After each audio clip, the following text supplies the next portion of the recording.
Hey guys, welcome to another episode of Cryonaut TV. I'm Jake, aka Cryosion, and today I want to talk about how to get your sounds to fit better in your mix, how to get your basses and leads and the drums, all that to fit together nicely and not be competing with each other.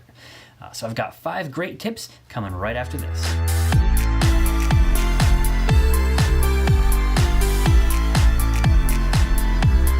Alright, so if any of you guys watched my video on mixing and how to mix your tracks that I'll link up right here, you remember that I actually said to use an EQ on pretty much every track.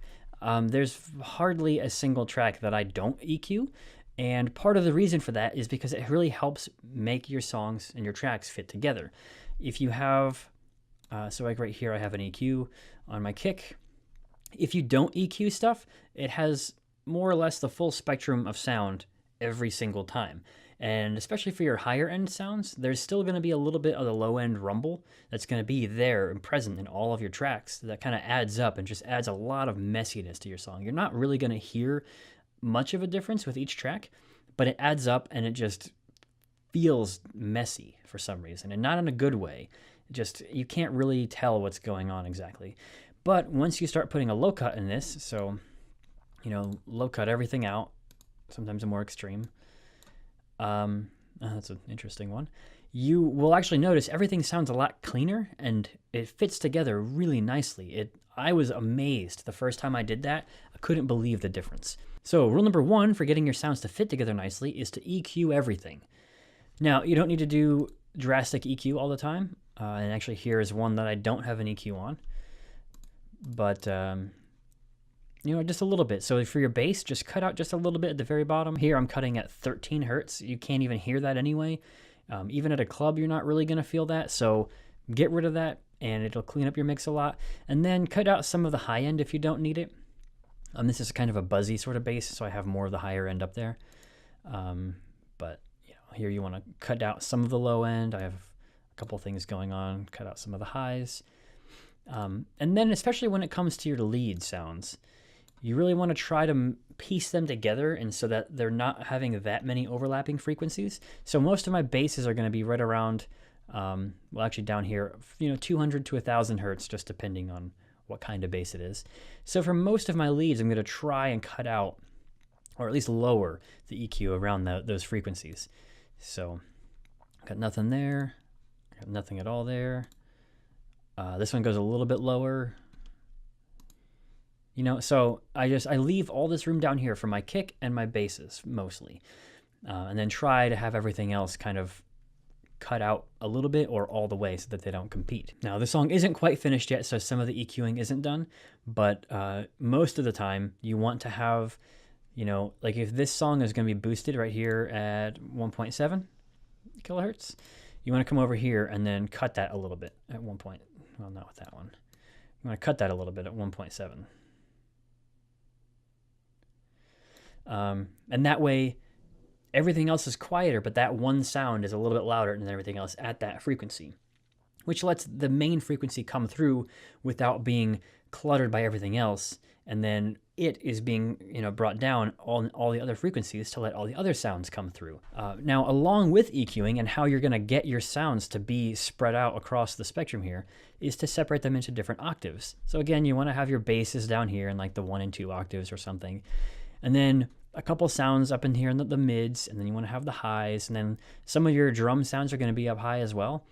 So you may not want to fill that with really high-end stuff, and that can be really screechy and harsh on your ears. So you don't want to get too high with that. But if you have stuff spread between like 4 or 5 octaves, it's going to sound a lot cleaner and just more full than if you have things in just 2 octaves here, and that's it. So that's number 2, layer your sounds in different octaves.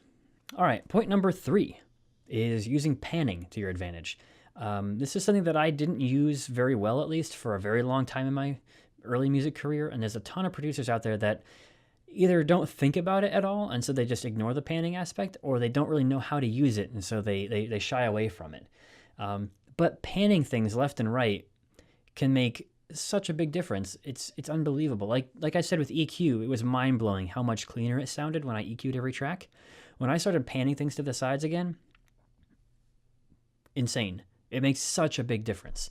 And the reason for that is you want to leave the mid channels for your main elements, like your vocals, your lead sounds, probably your bass, your kick. You don't want to have them panned too far out just for other reasons that we'll get into later. But your higher end sounds, you want to spread them out most of the time so that they feel like they're coming from all around you.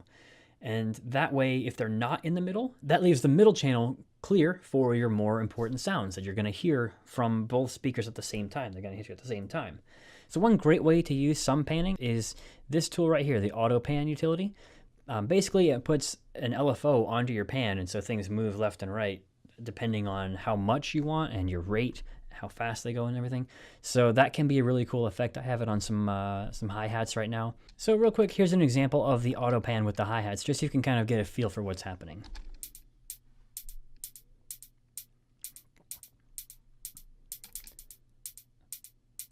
So you can hear it moving left and right and left and right. What I also like to do is pan my lead sounds, maybe not the main lead, but some of your, like your pads or just other synth kind of sounds you have. And yeah, you can do it over here in this little thing here, and then you can duplicate the track. So there's two different tracks and one's panned either way.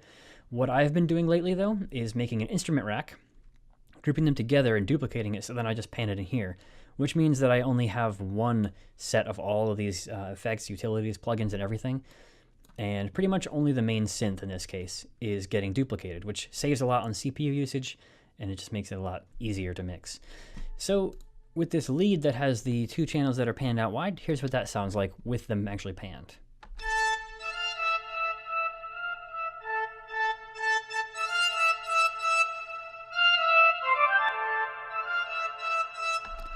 So it sounds just right now kind of flat and wide because that's the only thing playing.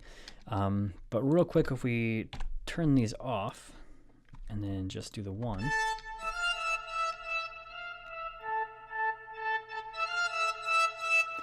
It feels like it's more in the middle and not as interesting, especially once we unsolo this.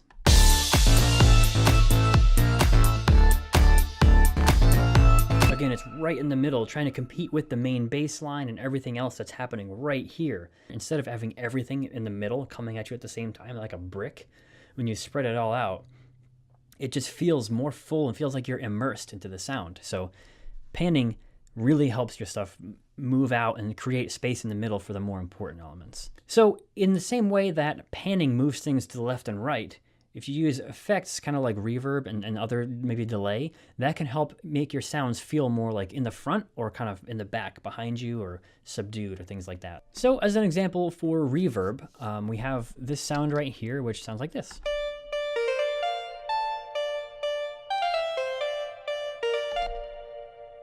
And you can hear that tail that fades out there. So everything that plays kind of has that echoey feel to it. And that helps it feel a lot more subdued and put down in the track, kind of behind you almost. So if we turn this off, this is what it sounds like now. It sounds like it's in a box. It just sounds bad by itself. With that reverb,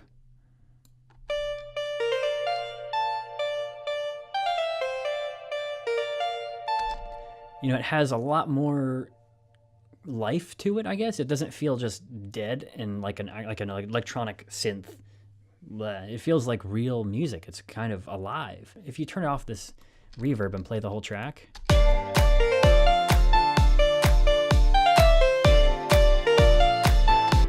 it sticks out quite a bit just because it's just these notes that are playing and nothing else happening. But when you turn the reverb back up,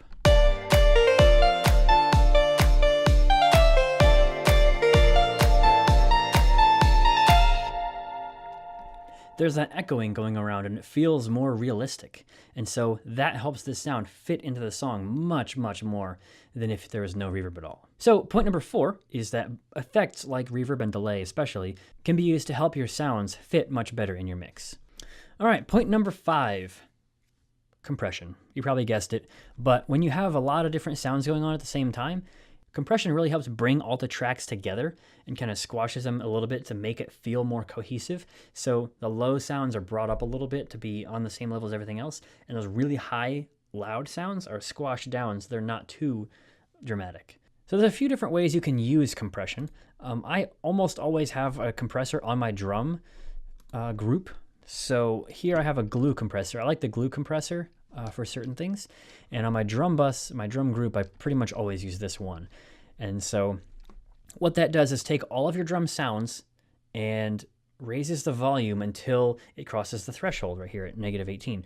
So for every 4 decibels that it would go across that threshold, it only goes up 1 decibel. So it helps with all the loud sounds. It brings them back down a little bit and raises up the overall volume. So with the drums, this is how they sound altogether.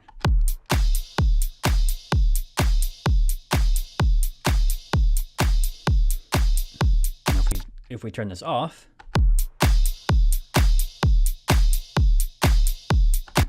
the kick is a little bit loud, the claps are a little bit louder as well, and the hi-hats and cymbals are kind of quiet. If we turn this threshold down to -30, that's going to be a lot of compression going on. This is how that sound changes.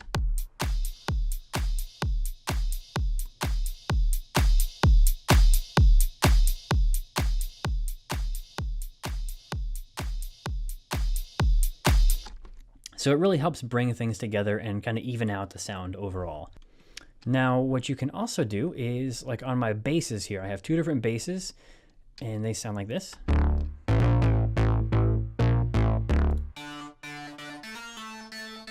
So a kind of high and a low sound that together kind of didn't sound that great. So when we go into the bass group here, I have a compressor yet again that's compressing these 2 sounds together.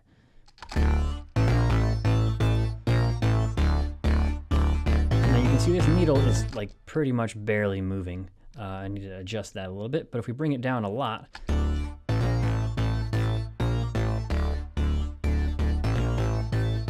those sounds now fit together a lot better than they did before. So we turn it off.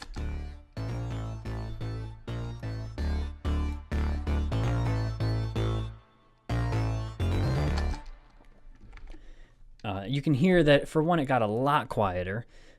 But also the sounds feel more separate, and like there's a high sound and then the low sound, and they don't really mesh together. But when we compress them,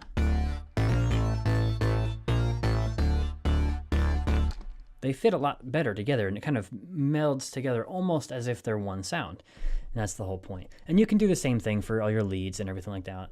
Compression is really important to get your sounds to all fit together and feel nice like that.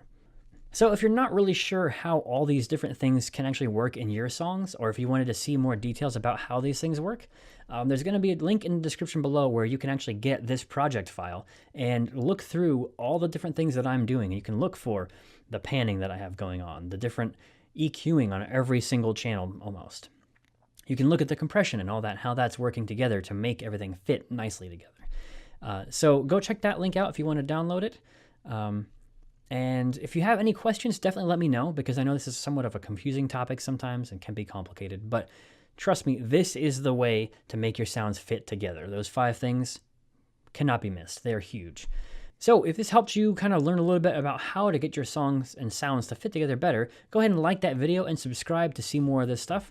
So until next time, I'm Jake, aka Cryosion, and I'll see you guys later.